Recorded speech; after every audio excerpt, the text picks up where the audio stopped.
Crimen y castigo, una mirada contemporánea al derecho penal. Buenos días, buenas tardes, buenas noches. Bienvenidos a un nuevo episodio de Crimen y Castigo. Yo soy Valentina del Sol. Yo soy Camilo Urbano. Y yo soy Yesid Reyes, todos profesores del Departamento de Derecho Penal de la Universidad Externado de Colombia.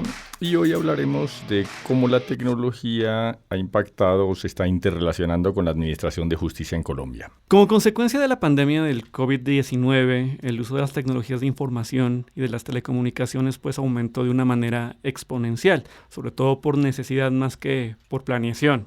La posibilidad de presentar documentos electrónicos, poderes sin firmas físicas, que las audiencias sean virtuales, cambiaron en una muy buena medida la dinámica que se ha dado en los procesos judiciales. Así es, Camilo, las tecnologías de la información y de las comunicaciones, planeado o no planeado, llegaron para quedarse. Si bien es cierto que el Código de Procedimiento Administrativo y el Código General del Proceso ya hacían alguna mención a la noción de justicia digital, fue en los últimos 3 años en los que esta aspiración parece por fin cristalizarse, en un sentido normativo también con la promulgación de la Ley 2213 del 2022 y la reforma a la Ley Estatutaria de la Administración de Justicia, pero en definitiva más que esta es la primera vez en que las reglas sobre la Administración de Justicia digital dejan de estar solo en la teoría y parecen convertirse en práctica.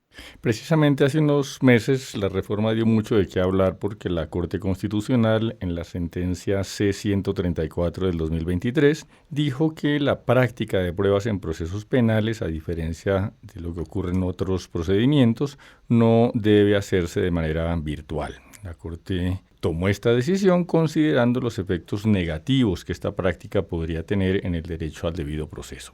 Definitivamente es un tema fascinante, Yesid, Valentina, y pues como lo que hemos mencionado, hay otros elementos de cambios normativos y prácticos que han permitido la incorporación de las tecnologías en los procesos judiciales e incluso en el ejercicio mismo de la toma de decisiones judiciales. Precisamente por esas múltiples aristas que tiene este tema, hoy hemos invitado a Ana María Ramos. Ana María Ramos fue quizás de las primeras personas en Colombia que decidió combinar el estudio del derecho con la ingeniería industrial y no solo eso, sino que después se ha dedicado a encontrar esos puntos de unión entre las dos disciplinas y ha trabajado desde distintos escenarios, siempre buscando incidir positivamente en la administración de justicia, sobre el supuesto de que la administración de justicia no es más eficiente solamente si se hacen cambios legales, sino si se interviene también en la parte puramente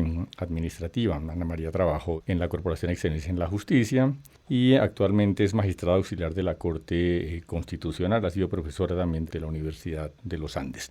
Ana María nos va a contar sobre su experiencia en relación con el uso de las tecnologías en la administración de justicia. Bienvenida, Ana María.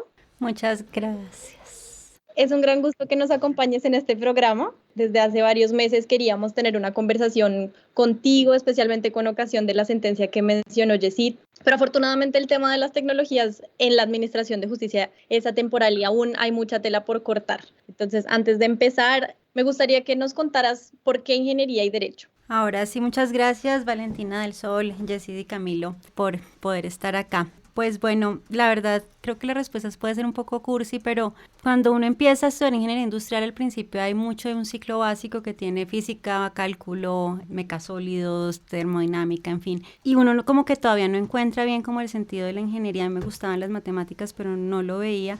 Y sobre todo que después empezaron a aparecer temas más económicos, como más de finanzas, y a mí me faltaba un elemento que era como el ser humano y la sociedad. Yo no los veía todavía, digamos, metidos en la carrera. Entonces como que empecé a explorar en dónde podía ver como temas más sociales, más de personas. Exploré con la filosofía y exploré con el derecho como al tiempo y me enamoré del derecho y después vi que realmente hay muchos vasos comunicantes y que de hecho debería haber más, como que creo que las dos se complementan y de cierta forma creo que mi función en la vida laboral ha sido como ser traductora entre la necesidad de llevar un poco más de gestión de administración de ingeniería al derecho y sobre todo a la justicia. Me gusta mucho ese término que usas de traductora del derecho a la ingeniería y de la ingeniería al derecho. ¿Cómo ha sido en tu experiencia, tanto en la judicatura como en la parte de ejecución desde el Ministerio de Justicia y en la sociedad civil, en ese rol de traductora. ¿A qué nos referimos cuando hablamos de usar las tecnologías, usar herramientas tecnológicas en la administración de justicia? ¿Qué ejemplos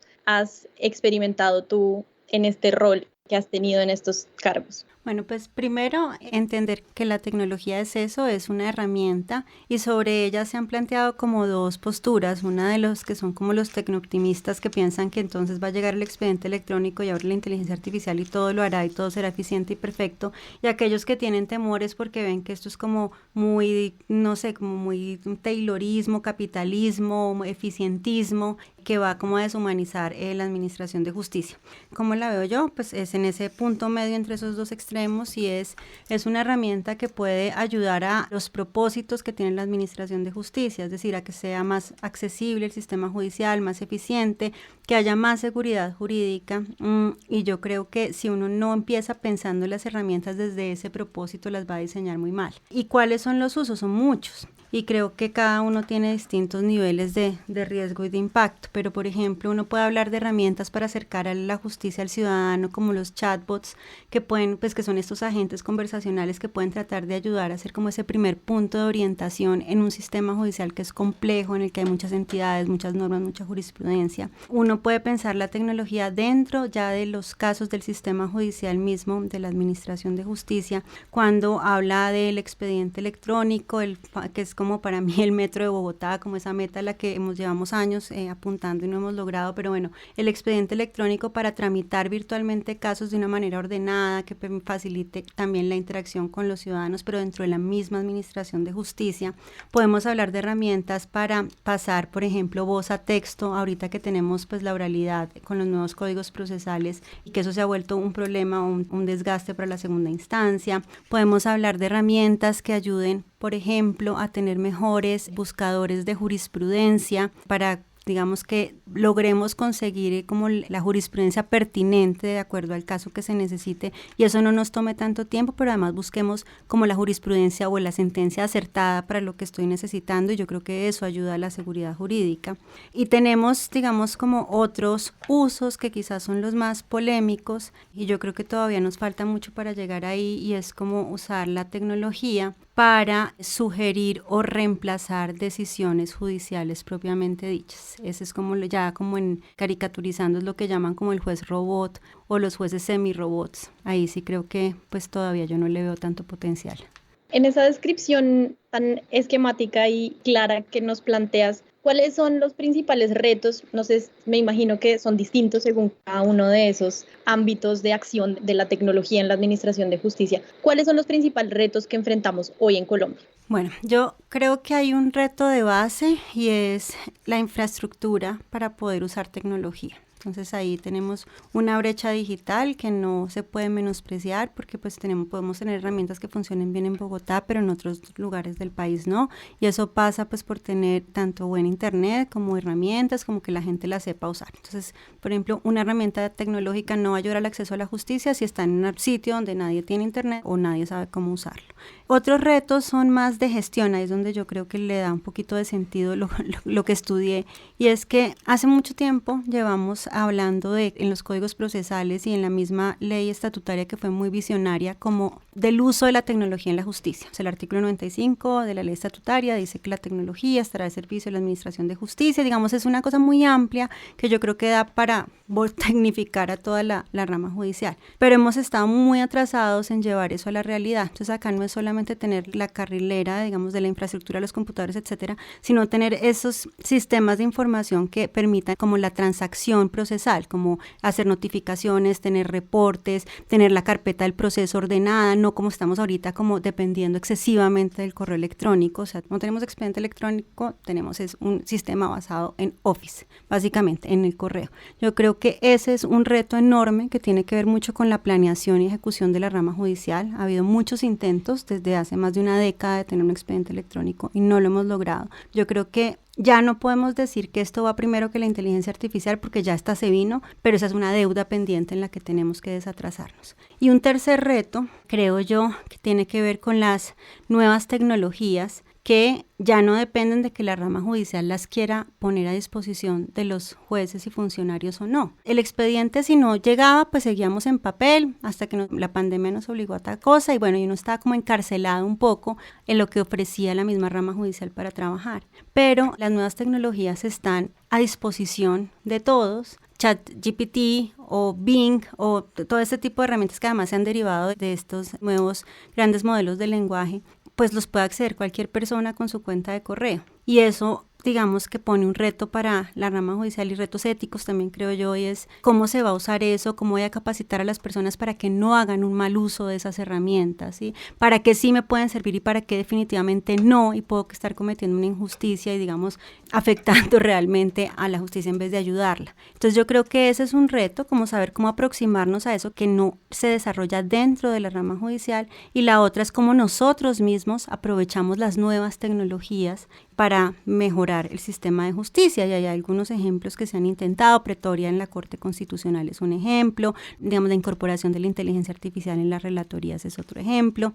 Entonces yo creo que ahí como que es otra patica, es como las nuevas tecnologías que puedo usar yo, y creo que hay un reto final, es como toda la gestión del cambio, o sea, como tratar de que las personas adentro y afuera se acomoden a esta cuarta revolución industrial pues que ya se nos vino.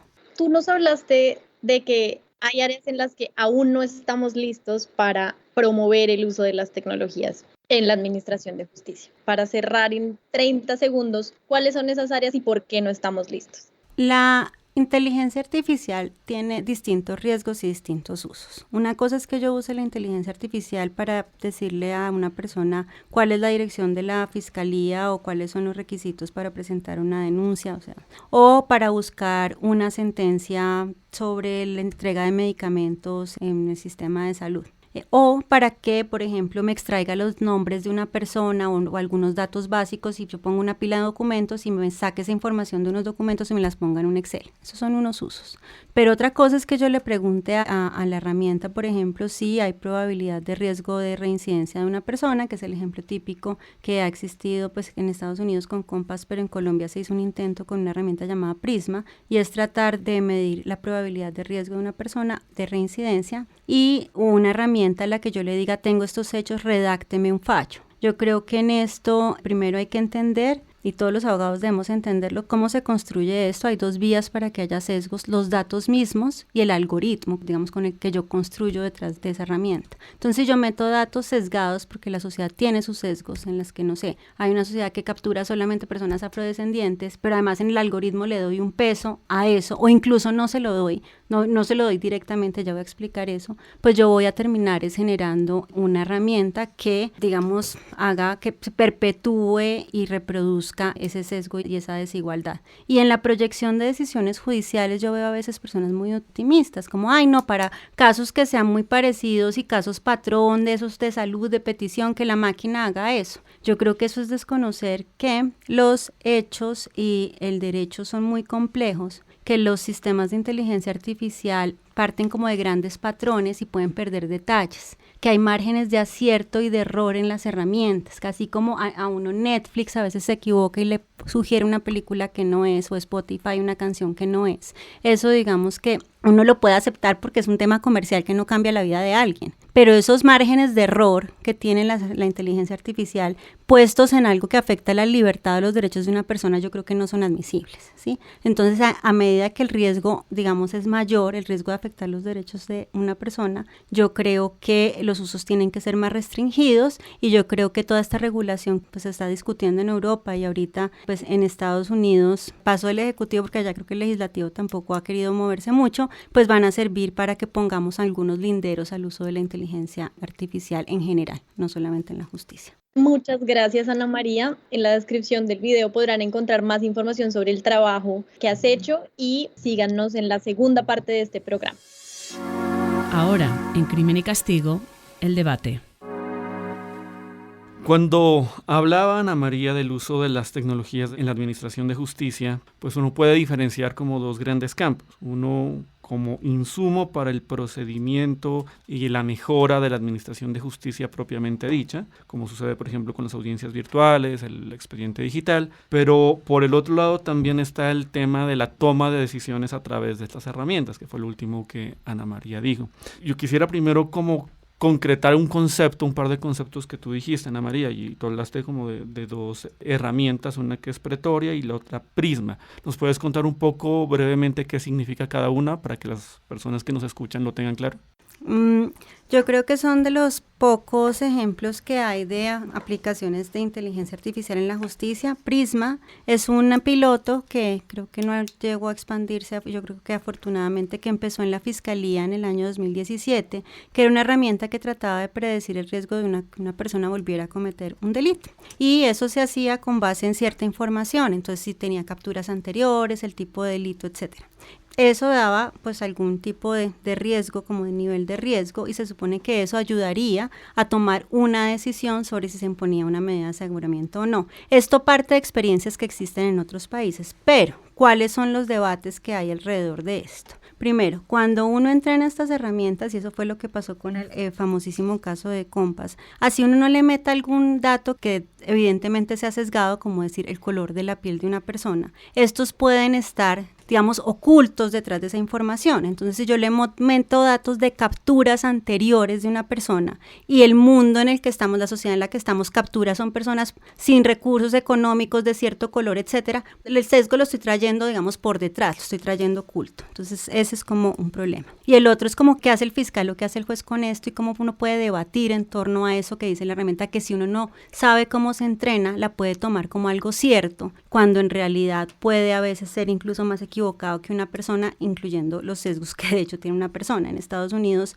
un profesor, creo que de la Universidad de California en Berkeley, hizo un ejercicio para ver cómo si estas herramientas si Compass era acertado o no. Entonces lo que hizo fue comparar unos casos que ya habían ocurrido y si la persona había reincidido o no, y miró qué había dicho la herramienta, qué había dicho la persona, acertó un poco más la persona sobre lo que realmente ocurrió, y es que que se reincidió o no, pero en ambos casos se vio que eran más benévolos con los blancos que con los afrodescendientes, tanto el humano como el sistema. Entonces yo creo que no quiero decir que las personas no tengamos sesgos, lo que quiero advertir es que este tipo de herramientas como fue Prisma, que se inspiró en esas herramientas internacionales, pues son una cosa que uno no aceptaría de entrada, y es que haya ese margen de error y digamos diría yo como de estigmatización de ciertas poblaciones. Pretoria. Ana María, antes de que empieces a contarnos de Pretoria, recién se diseñó esta herramienta de la que estabas hablando, que era Prisma. Valentina escribió una monografía precisamente sobre ese tema. Entonces, pues ya Ana María nos contó cuál es su visión de lo que pasó después de ese piloto. ¿Tú qué veías desde esa época como ventajas y desventajas de Prisma? Bueno, no, yo creo que aquí podríamos tener una discusión eterna solo en relación con el uso de las herramientas de predicción, la experiencia norteamericana, los beneficios, los riesgos, pero solo como por ponerle un poco de picante y algunos comentarios en relación con la necesidad de pensar en otras soluciones para reducir el uso de la detención preventiva. Digamos, ese era mi móvil en su oportunidad, es mi móvil ahora. Más o menos el 80-90% hasta la última vez que lo revisé de personas que están en medida de aseguramiento en Colombia están en detención preventiva, a pesar de que normativamente esa tiene que ser la excepción. Y pensando en alternativas para promover el uso de las medidas que no son privativas de la libertad cuando se necesita imponer digamos que haya una reacción del sistema penal mientras se toma una decisión definitiva por parte del juez. Tenemos datos como que los jueces en Colombia son perseguidos por prevaricato cuando la persona a la que no se le impone detención preventiva se fuga, por poner un ejemplo. ¿Por qué? Bueno, porque vivimos en una sociedad profundamente punitivista y un montón de otras razones que dejan un poco solos a los jueces, si se puede decir, y con pocas herramientas al momento de tomar una decisión, no en pro de imponer la medida de aseguramiento privativa de la libertad, sino lo contrario. Y entonces, claro, es ver la otra cara de la moneda de utilizar este tipo de herramientas de análisis que sin duda tienen los riesgos que tú planteabas, pueden también ser útiles al momento de tomar una decisión que permita incorporar o utilizar en mayor medida las opciones alternativas a la privación de libertad, haciendo unos cálculos que creo que, a pesar de que hay errores a nivel matemático en este tipo de herramientas, no estoy tan segura que los errores que cometen los jueces o el sesgo que tienen los jueces sea menor o igual que el de la herramienta. Además, pues esto simplemente acompañan un proceso de toma de decisión judicial, no son exclusivamente, ahora el juez no es la aplicación. El debate. Pues mira, yo creo que eso es lo que decíamos, incluso los que defendíamos ese tipo de herramientas, pero yo creo que una cosa es distinta y es cuando miras a los jueces individualmente y por su independencia judicial, puedes todavía apostar a que un juez, digamos, trate de controlar sus sesgos y trate de ver como todo el entorno. Cuando tú lo metes ya como una fórmula, digamos, en un sistema, yo creo que esa opción se pierde y además la estás aceptando. Ese es el riesgo que yo le veo. Pero en todo caso, yo quiero advertir que las herramientas para ver riesgo, yo de pronto ya estoy un poco más viejita, pero yo me acuerdo que cuando empecé a trabajar en justicia, de esto mismo se hablaba, pero sin meterle inteligencia artificial. Eran herramientas para hacer un cuadrito en el que uno decía, esta persona tiene tantos, o sea, como que uno le hacía como la revisión antes del juicio para ver su probabilidad, y ahí no estamos hablando de inteligencia artificial. Entonces yo creo que las personas, con o sin el cuadrito Excel para medir qué puede ser una persona más riesgosa o no, tienen esos procesos de análisis, yo no lo niego, que también tienen sesgos. El problema que tiene este tipo de herramientas y por lo cual yo le pondría un poquito de stop, por lo menos mientras tenemos las discusiones, es eso, cómo se aborda en el proceso, si eso se entiende como algo matemático y certero, y cuál es, digamos, quién lo va a usar. ¿Lo va a usar el fiscal? ¿O va a ser un elemento que se le aporte al juez? ¿Y cómo puede actuar la defensa frente a eso? ¿Se van a destapar, a presentar los algoritmos para poderlos cuestionar o no? Y al final es tanta la vuelta que yo digo casi que es mejor hacerlo manualmente como lo estamos haciendo ahora. Mientras, yo creo que tiene tanto potencial la inteligencia artificial para otras cosas más importantes, no sé, por ejemplo, hacer búsquedas de meter procesos y buscar jurisprudencia relacionada, ¿sí? Que es todo esto que se está haciendo con tópicos, pues con el uso del lenguaje natural. Creo que hay un poder tan grande o para terminar tareas operativas que se pueden hacer a través de, digamos, de automatización, que yo no sé por qué vamos a irnos como a lo último y más riesgoso en vez de gastar la energía en lo primero. Entonces, que ahorita si quieren les cuento de Pretoria. Sí, justamente quería que volviéramos sobre ese tema porque en una de tus respuestas anteriores mencionaste dos cosas. Primero mencionaste la herramienta Pretoria como una herramienta de inteligencia artificial y también habías mencionado como parte de los temores de la gente es qué tanto vamos a tardar en que una computadora o una herramienta de estas dicte sentencia en lugar de las personas de carne y hueso. Entonces, como te decía Camilo, explícanos un poco, en términos sencillos, qué hace Pretoria exactamente. Entonces Pretoria es como otra cara de la moneda, digamos menos ambiciosa creo yo respecto del poder de la inteligencia artificial, pero creo que más cuidadosa. Pretoria es una herramienta que ayuda a buscar información en las sentencias que recibe la Corte Constitucional diariamente. La Corte ya está recibiendo, hace unos años eran 2.700, ahora son 3.100 sentencias aproximadamente cada día de todos los juzgados del país. Y cada una se tiene que analizar para ver si se va a revisar o no por parte de la Corte. Se revisan menos de 500 sentencias al año de tutela, de las más ya casi 700.000 que se producen en el país. Esa labor se hace por el equipo de la Corte. La Corte es una corte pequeña, son 351 personas, apoyada por judicantes, que han sido como, pues digamos, un talento humano impresionante en la historia de la Corte. Pero por supuesto, a medida que aumenta el tamaño o el volumen de lo que hay que analizar, hay posibilidad de que se pierda información. Es más difícil ver patrones entre los casos. Una cosa es que yo tenga 100 casos para analizar o 1.000 y otra cosa es que tengas, no sé, 65.000 al mes. Pretoria es básicamente un buscador que ayuda pues a buscar palabras y frases que son esa inteligencia artificial, pero también a categorizar información cuando llega a la Corte. Entonces, sin que alguien lo lea, yo subo todos esos miles de datos y yo puedo saber, bueno, cuáles tienen que ver con migración, cuáles tienen que ver con el derecho a la salud y poder clasificar, es un clasificador de esa información para buscar patrones mientras las personas las están leyendo una a una, que esa es una cosa que hay que aclarar siempre porque se piensa que Pretoria sugiere que seleccionar o que los casos sean dejado de leer. No, es un acompañamiento primero para que no se pasen casos, entonces como que eso ayuda a hacer como una doble revisión de temas que sean de interés de cada magistrado en el marco de, pues, de su discrecionalidad.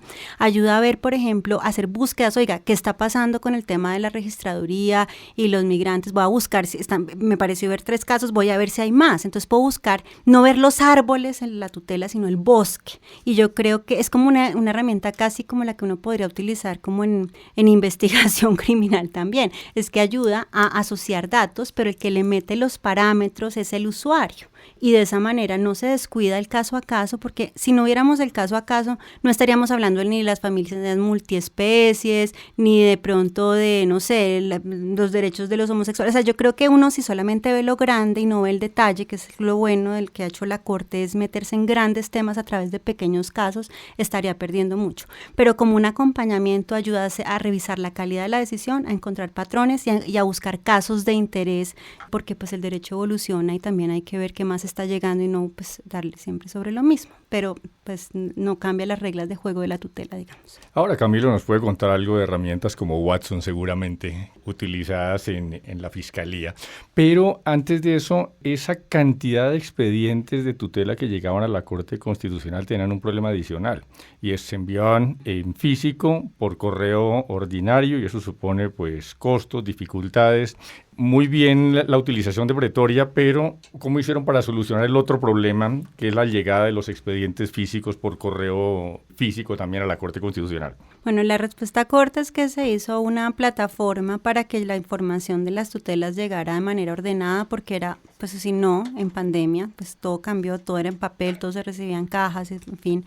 Entonces la Corte pues tuvo que hacer algo para que no fueran correos electrónicos que tocara descargar, luego cargar un sistema de información, luego tratar de meterlos en Pretoria, hubiera sido muy desgastante. Entonces es una plataforma, digamos artesanal, pero pues ya ha recibido más de 1,5 millones de tutelas, que ha permitido que toda esa gestión e interacción con los despachos se haga de manera virtual. No es el ideal es que haya un expediente electrónico que permita todo el flujo del proceso desde que la persona presenta la tutela hasta el final, pero sí permitió transformar la gestión en la Corte, ahorrar 11,000 millones de pesos al año en correo físico, que eso es casi lo que cuesta la primera fase del sistema de gestión judicial, o sea, el expediente electrónico, y pues ha permitido, digamos, toda la virtualización al interior. Entonces, esa es la respuesta corta, y eso al final, esas tutelas van metiéndose también en Pretoria, se hace el caso a caso y queda todo esto en este buscador.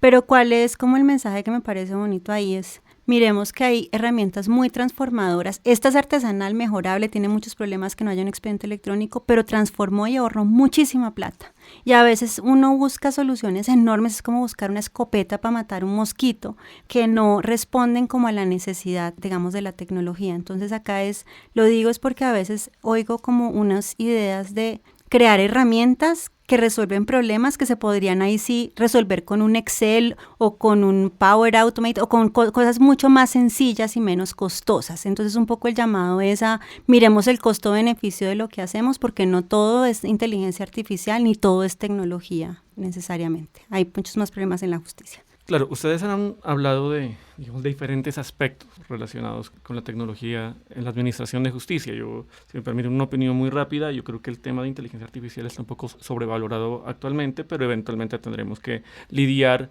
desde puntos de vista procesales, probatorios, con ese tipo de cosas, porque pues eventualmente llegarán. Pero no es la única manifestación la inteligencia artificial, como tú lo decías, Ana María, de tecnologías transformadoras. Y una tecnología que puede ser muy básica y que nos podría parecer muy básica a nosotros era la virtualidad. Y la virtualidad ha cambiado la forma de realizar y de hacer las cosas. Mi pregunta a los participantes en el debate es: ¿virtualidad o no virtualidad en los juicios penales? Es que ese tema es muy complicado para la Corte. Muda la mesa, Camilo, tienes una capacidad para dejar. Alguien tenía que hacerlo. Ese tema ese tema sí que divide la sociedad, como la comunidad jurídica. Doctor Yesid, sí, adelante yo. No, es que en la mesa tenemos a un exministro de Justicia, tenemos a una persona que ha trabajado desde la sociedad civil, aparte de la tecnología de la información, además estaba en el sector público, tenemos litigantes, pero claramente hay muchas visiones sobre el tema de la de la virtualidad. Hay detractores, hay personas que nos dicen efectivamente se están haciendo más audiencias y ese es un argumento a favor de la virtualidad. Otros dicen que son más audiencias, pero no mejores audiencias. Yo comenzaría con parte de una de las respuestas anteriores de Ana María y es, no hay necesariamente que usar en absolutamente todo la virtualidad para conseguir ventajas para la administración de justicia. Yo creo que hay cosas en las que evidentemente funciona. Se ha probado con relativo éxito en escenarios que no dan problema, por ejemplo, en la recepción de diligencias a personas privadas de la libertad. Incluso antes de la pandemia ya se estaban usando comunicaciones virtuales para eso. Eso ahorraba dinero, generaba problemas, o mejor, mejoraba problemas en materia de seguridad, de traslados, etcétera, etcétera. Y yo creo que algunas diligencias en materia penal no tienen ningún problema. La audiencia de imputación no tiene ningún problema en ser virtual. Incluso uno podía, y se ha planteado, llegar hasta a prescindir de la diligencia de imputación. Yo creo que incluso una diligencia como la de acusación se podría hacer también virtualmente, pero en cambio sí tengo mis dudas y en eso coincido con la decisión de la Corte en cuanto a lo que tiene que ver con la práctica de las pruebas. Entonces yo no tendría una respuesta de blanco o negro, de se tiene que usar o no se tiene que usar, se puede usar o no se puede usar, sino que matizaría dependiendo de los procesos y de las audiencias. Yo creo lo mismo. Primero, creo que el sistema acusatorio estaba hecho para que la menor cantidad de cosas llegara a juicio oral, y es decir, primero, la mayoría de audiencias no son el juicio oral. Entonces, ya teniendo tecnología ahí que lo habilitó, digamos, lo avaló la Corte, pues ya creo que es una ganancia enorme.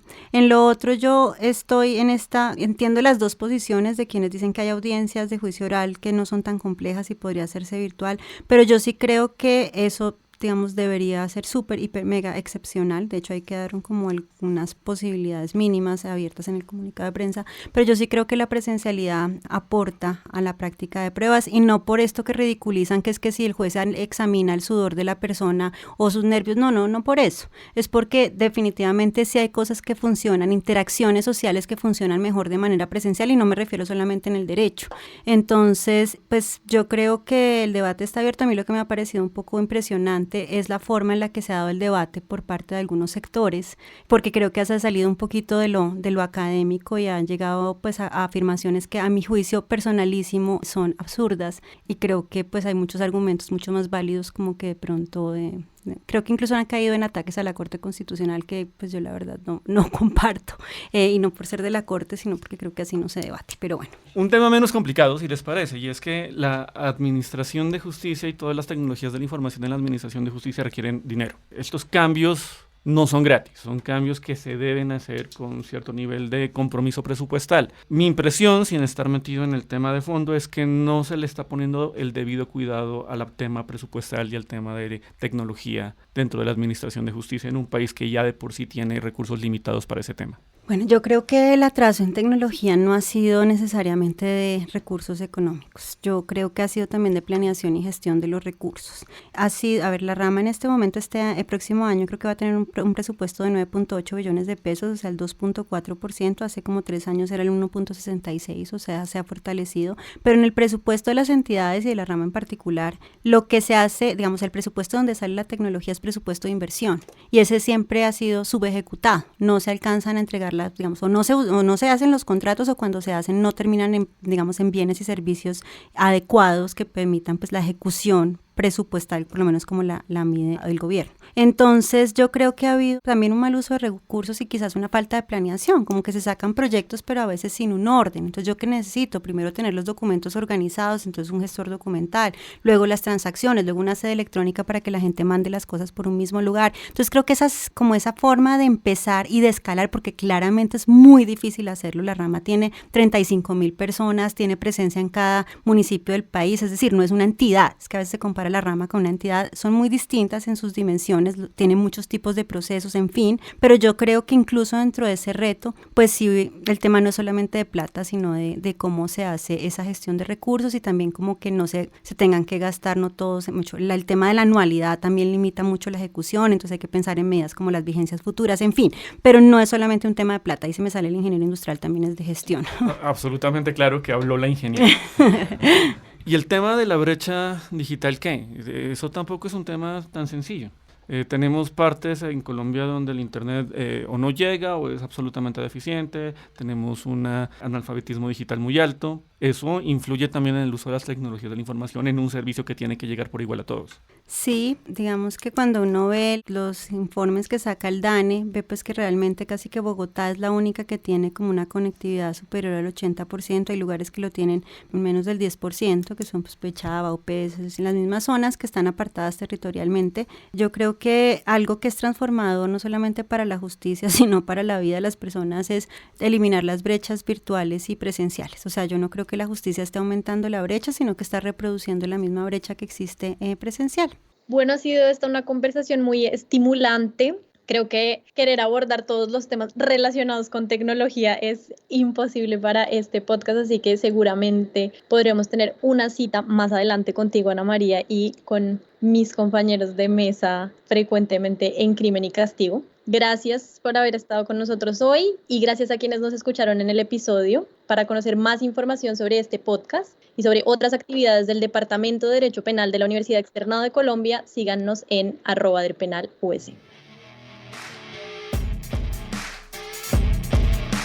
Nos vemos en una próxima edición de Crimen y Castigo, una mirada contemporánea al derecho penal.